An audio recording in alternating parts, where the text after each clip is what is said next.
I know this has been a fairly long meeting already and I don't want to make it any longer, but I've come here only for one purpose today.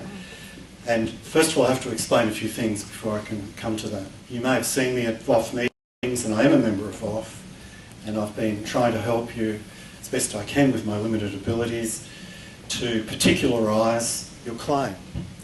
For the first time, to actually, in forensic particulars, for every one of you who's been stolen from, I think we've got to be very careful about the words we use. Every one of you who's been stolen from, we have to be able to, in a very particular way... Sorry, can you hear me now? Yes. Okay. All of you who've been stolen from, and we have to use that word very precisely because you have been stolen from,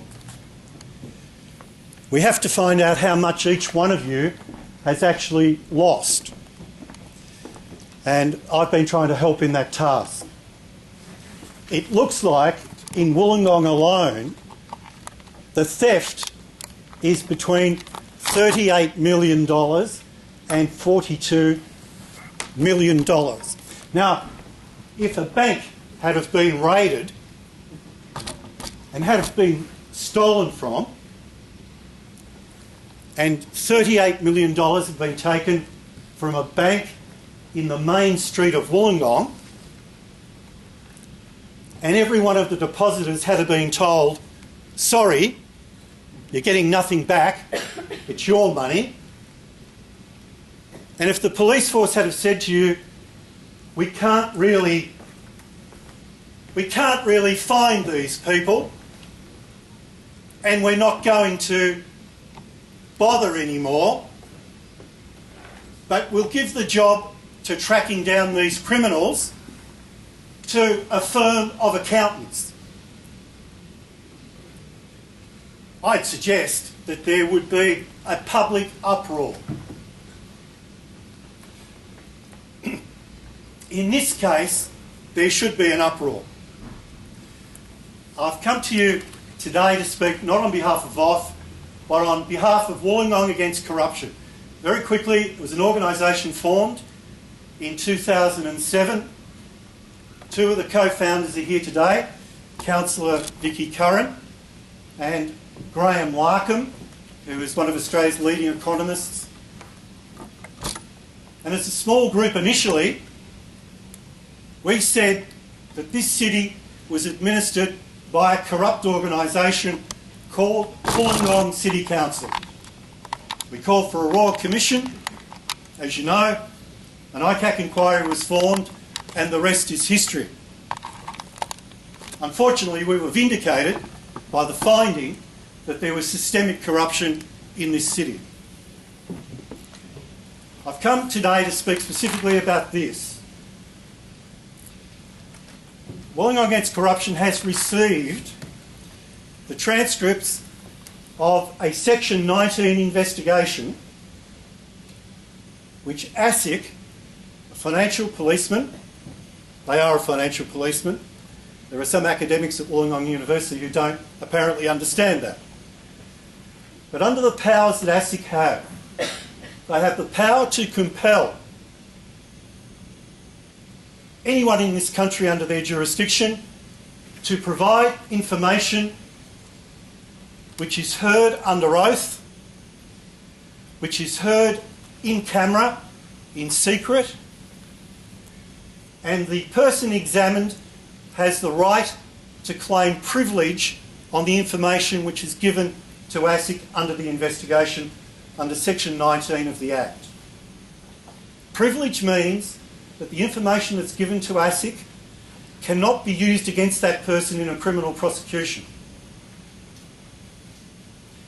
Well, in September 2009, there was an investigation of an individual called Sean Richard, who most of you would know his name.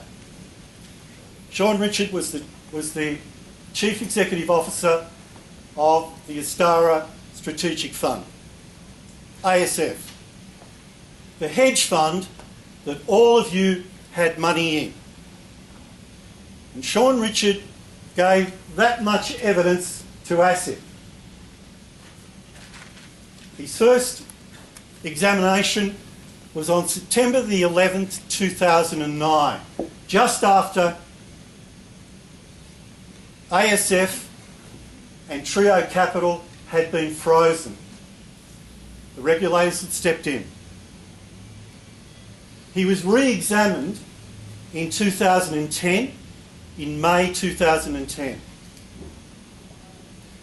This information has been kept confidential. I'll use my words deliberately. It has been deliberately suppressed by ASIC before the Joint Parliamentary Committee, and I'll come to the reasons why I think they suppressed it. You can draw your own conclusions. I don't want to influence you in any way today. I just want to give you information. Secondly, it is illegal for me to be holding these documents. I received them from a source which I won't reveal. And the reason for that is very simple.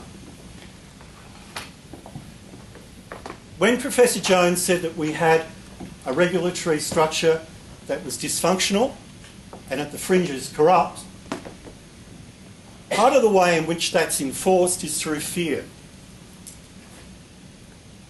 You deserve to know what's in these documents. There was a mechanism whereby ASIC could make this material, in summary, available to you through the Australian Parliament. It was a joint parliamentary committee.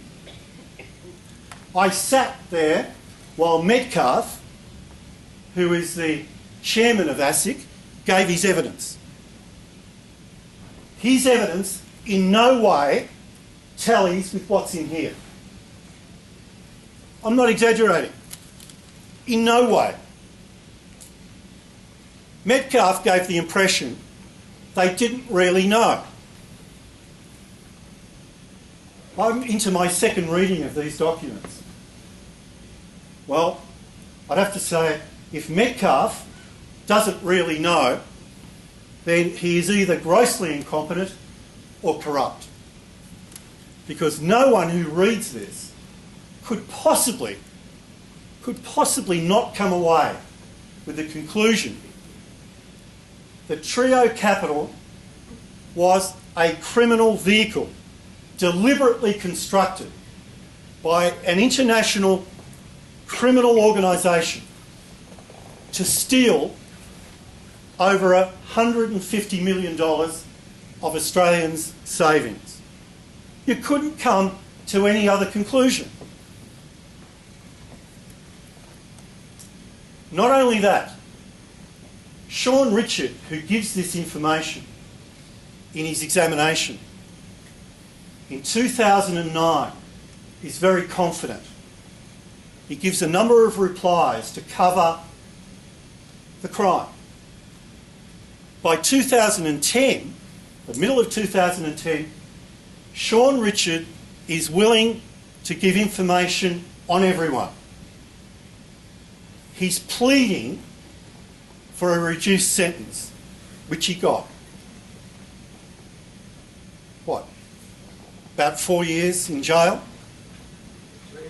3.5. 3.5, sorry. Yeah. He's a good prisoner. He'll get off early. Part of the reason that he got 3.5 years for a crime of a theft of $168 million was that in our criminal justice system, you get what's called a sentencing discount.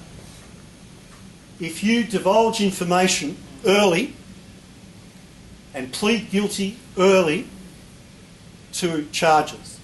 Well, he did that, and more. He gave them information they didn't want to hear. He gave them information they didn't follow up. Second issue is, do we believe Sean Richard? Well, no, I don't. He's a liar, he's a criminal of the lowest order. Robbing a bank, we can say, well, that's a serious crime. but the depositors of the bank don't lose their money. Robbing superannuants, especially self-managed superannuants under this appallingly weak regulatory system. You've already been told by the Minister. What was the words he used? You were swimming outside the flags. So he robbed, knowingly, people's savings and their retirements. The most serious financial crime, I would suggest, that can be perpetrated against Australians, and got 3.5 years. He admitted to stealing, let's call it by its simple term, $24.6 million of your money. And he told them how he did it. It was taken from a fund called the Exploration Fund. You probably haven't heard much of it. By the end of this whole process, you will know as much about the crime as Metcalfe does today. The difference is Metcalfe didn't pass that information on to the Australian Parliament.